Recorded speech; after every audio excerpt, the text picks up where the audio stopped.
반갑습니다. 청춘부동산입니다. 최근 부동산을 보면요, 누군가는 오른다고 하고 누군가는 떨어진다고 이야기를 합니다. 그래서 부동산이 많이 어려운데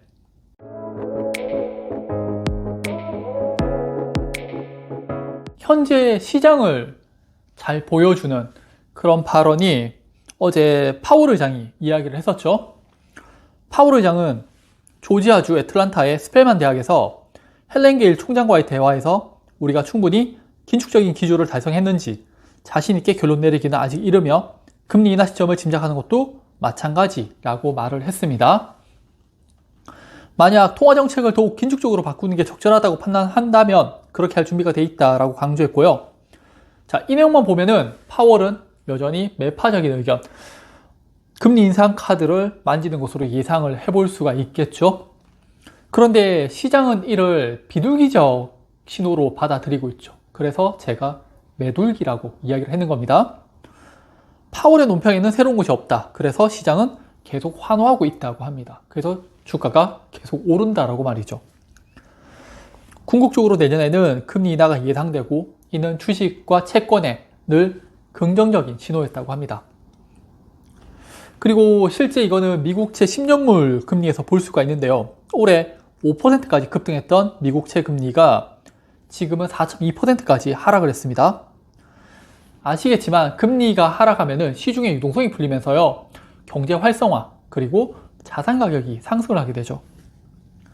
작년에도 이와 똑같은 일이 있었습니다. 2022년 10월 말에요, 금리 인상이 마감을 하고 2023년에 경제가 좋아질 것이라는 전망에 주가가 급등하고 은행들은 채권을 매수하죠. 그리고 결과 어떻게 됐나요? 미국채에 투자했던 은행들은 금리가 지속적으로 급등하면서 파산을 하기 시작을 하죠.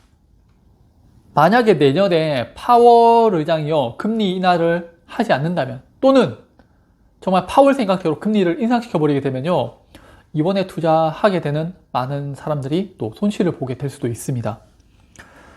그런데 지금은요, 저는 금리에 대한 변곡점이라고 생각이 들어요.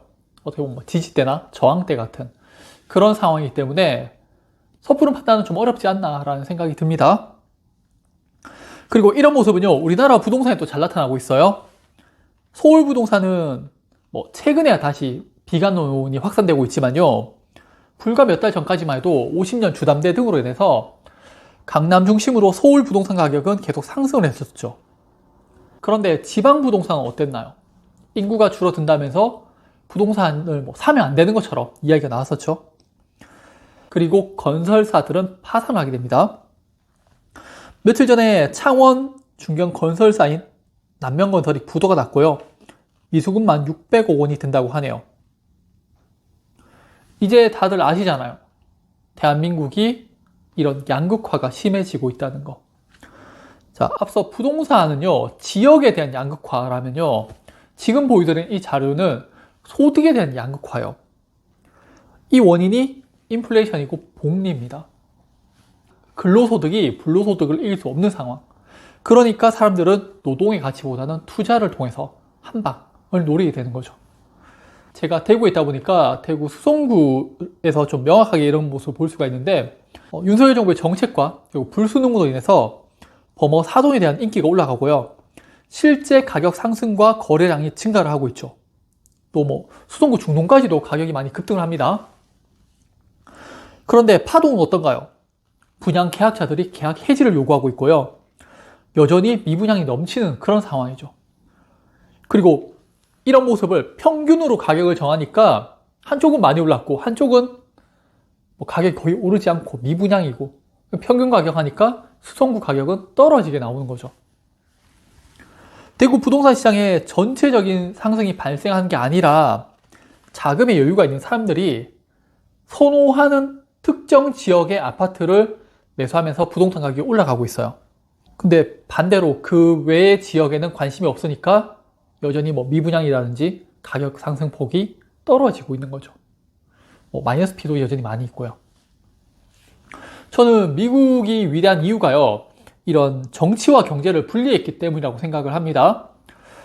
파월 의장은요, 이를 알고 있기 때문에 여전히 금리 인상에 대한 말을 하면서 물가를 조절하고 있다고 보여지고요. 경제 성장보다 물가 상승을 선택했는 거죠.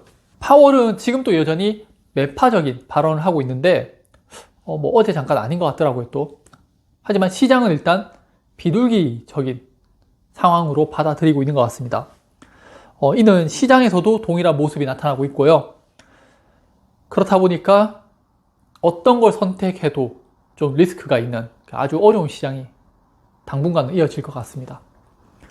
저는 내년에 신생아 특례출이 있기 때문에 부동산이 안정화를 좀 찾을 것 같은데 그 전까지는 이번 겨울 한파처럼 좀 춥고 어려운 시기가 계속 될 거라고 보여집니다. 아무쪼록 좀 현명한 선택하셔가지고 좋은 결과 있으시길 바라겠습니다. 감사합니다.